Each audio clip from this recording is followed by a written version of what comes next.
Hello, my name is Ayan and I'm part of the youth team here at Harrow Association of Somali Voluntary Organisations.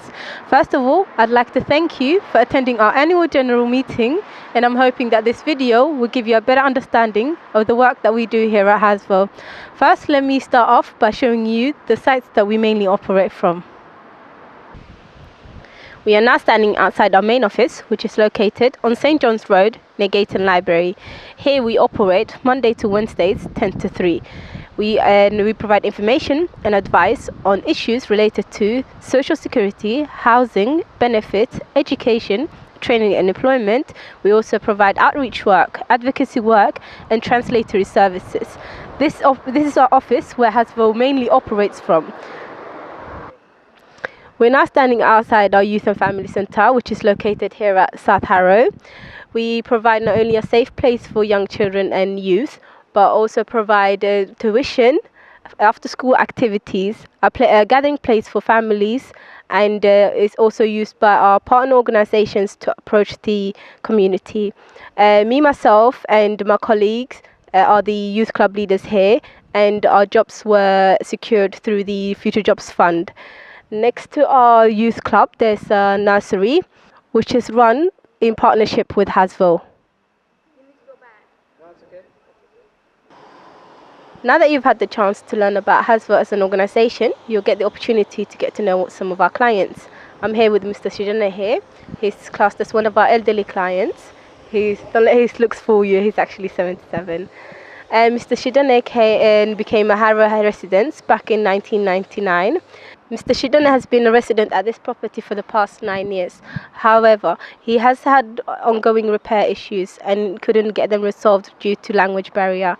Mr. Shidane was referred to HASVO through the council, and I'm just going to let Mr. Shidane tell us a bit about how HASVO helped him. Mr. Shidane, how did HASVO help you in resolving your concerns? Okay, I've lived at this premises for the past 9 years, and the last 4 years I've had ongoing repair problems. I was going to Civic 1, Civic 2, Civic 1, Civic 2, but nothing was getting resolved. As they got tired of me coming back, as they couldn't understand me, they contacted HASVO.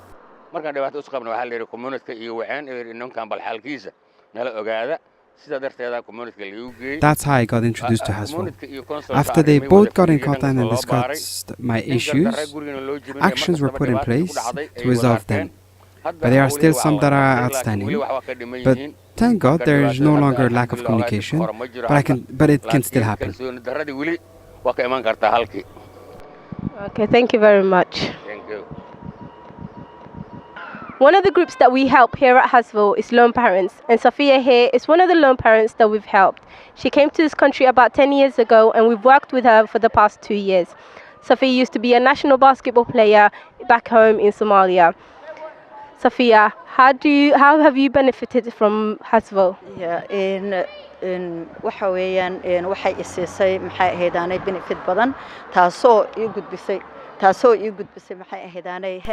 benefited a lot from this organization in the respect that I've successfully found employment through it. I was able to use the skills that I had from back home.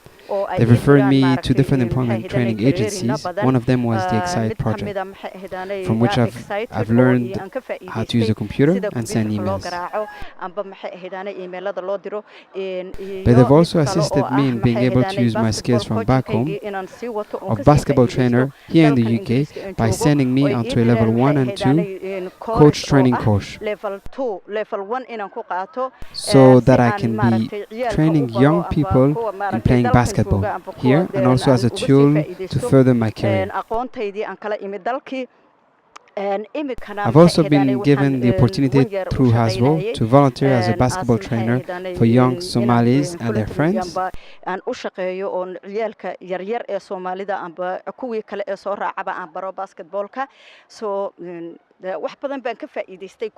I have benefited a lot from this organization, as well as with assistance in resolving housing problems, work problems. They've always been able to assist by contacting the appropriate party and resolving the issue. Thank you, Sophia. The majority of our clients are regular HASVO users. I'm standing here with Mrs. Ahmed here, and she's one of our regular users who's been using our services either HASVO or its member organizations for the past 17 years while she's been living here. And I'm just going to let Mrs. Ahmed tell us a bit about how HASVO, she's benefited from HASVO. Bismillahir Rahmanir Rahim. Anigu in badan baan Haro deganaa 17 sannadood. I've lived in Haro for a very long time, 17 years. I've benefited a lot from the support of the Somali community. Because I can't read or write, I went through a lot during the Civil War, and my mind isn't as good as it used to be. But thank God, we have a great support from the Somali community.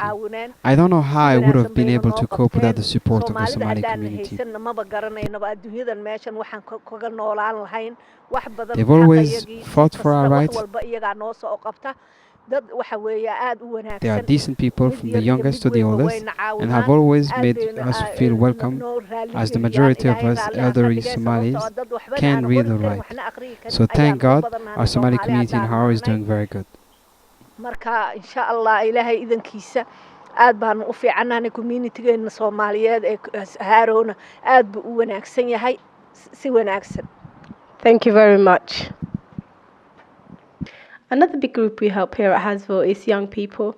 I've got a young person with me here today. Hi, Jamal. Hello, how are you? Fine, thank you. So, Jamal, could you tell us a little bit about yourself, how long you've lived in Haro for?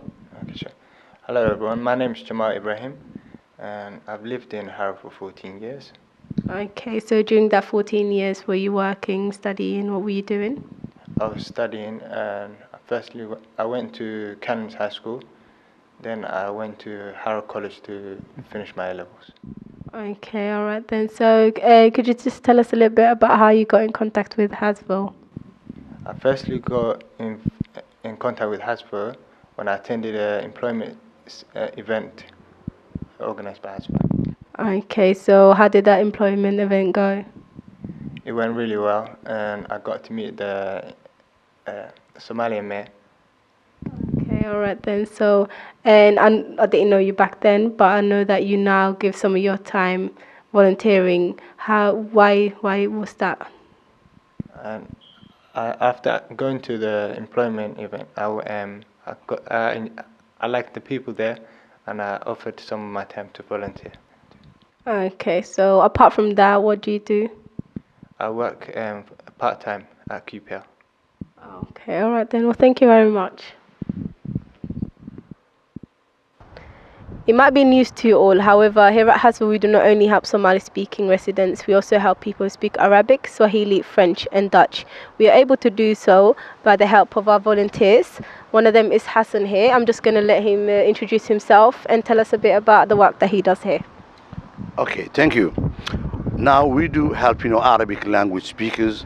Suppose today we have here Mohammed and Hussein, who came to take some service from here. So I will introduce myself as Hassan Abdi. We've been working with HASVO for a long time now, the last 5-6 years. So we do help, some other language speakers. Like suppose Mohammed and Hussein, they are here with me, they speak Arabic. And I will ask them some questions. Habibi Muhammad, what kind of support do you get here? The support that we get from here is good. We come here because of the good assistance we get. But I come here because I don't speak English, and you have Arabic-speaking advisors. How is the support from the Somali community? They are very helpful, and they are kind people. And you, Hussein, what do you think? We are very grateful for the assistance that the Somali community is offering to the members of the Kuwaiti community. Most of us don't speak English, and we are very grateful for the support from the Somali community. Thank you for your time, and we are always ready to help.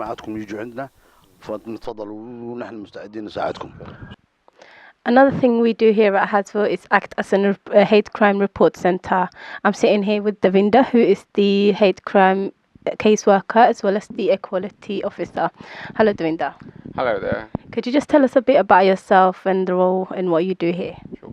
Well, my name's Davinda Singh Preet, and I'm working as a caseworker and Equalities Officer for Harrow Equality Centre. I deal with the victims of hate crime and assist clients for employment cases. I'll prepare their cases and I'll take them to tribunals. Okay. How effective is it to have local hate crime report centres, and how many are they? We've got about 9 reporting sites in the area and they are quite effective. All the reporting sites record incidents from the victims of hate crime and then they pass it on to local authority or to the police to deal with it.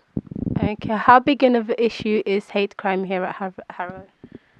Harrow is a diverse community and hate crime obviously it's one of the areas where police and local authority are looking at it seriously now after these reporting sites were formed. Hate crime is an issue where people feel sometimes that they've just been a victim of antisocial behaviour because the victims don't have a clear definition of what hate crime is. They just believe that they've been harassed by another person, whereas hate crime is more of a serious issue for the police and for the local authority to look at because of the hate crime there have been serious incidents in the borough. Okay. How do you think HASVO has facilitated in the reporting of crime but also in the support to its victim?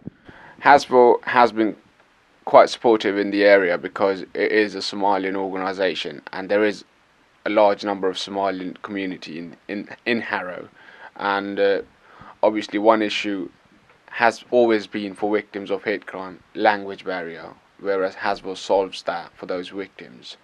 So when a victim goes to HASVO, they believe that they're going to their own community member to report an incident and it would get solved seriously and sooner than going to the police and local authority where they'd have to wait for interpreters to come and take their interview statements. Whereas with HASVO, they've got in-house interpreters. They don't need external people to come and take statements. So Harrow is quite fortunate to have an organisation like HASVO which are helping the community. Okay, thank you very much. Thank you. Another area which HASVO is actively involved with is mentoring, which basically means that we work with schools, parents, as well as young kids who are at the risk of getting excluded in trying to prevent that. I'm standing here with Sarah Barrett, who is the head of Year 9 at Harrow High. Hello, Sarah. Hello, nice to meet you. Thank you, too. And could you just tell us a bit about yourself? I've been working at Harrow High School for the last 7 years, recently promoted to head of year and have taken on active role of progress and achievement for all of the learners in Year 9. I got in contact with HASVO via a colleague of mine that works here as a recommendation. Okay, and could you just tell us a bit about the work that HASVO has done? Some of our learners here have come from Somalian backgrounds, and it was suggested that HASVO would be a good mentoring group to support this learner and some of our other learners from ethnic minority groups. We have had such an outstanding relationship with HASVO, and HASVO have worked above and beyond what has been requested of them, giving us general feedback on a weekly basis and also supporting the learners to understand where they need to improve. Okay, so how did you find the support of HASVO different from other support groups? As I suggested, or as I've just mentioned, they do really go above and beyond. You guys have been fantastic, absolutely fantastic. One of the examples that I can mention is that some of your mentors have come to parents' evenings, have gone round to families' houses and supported the parents as well as the young people, and have just taken their own time to actually input into these young people's lives. All right, thank you very much. Now that you've had the opportunity to see a bit about the work that we do here at HASVO, I'd like to thank the people who've taken their time to be in the video. We would have hoped to show you a bit more, however, we were limited in the time in producing the video. Thank you very much once more.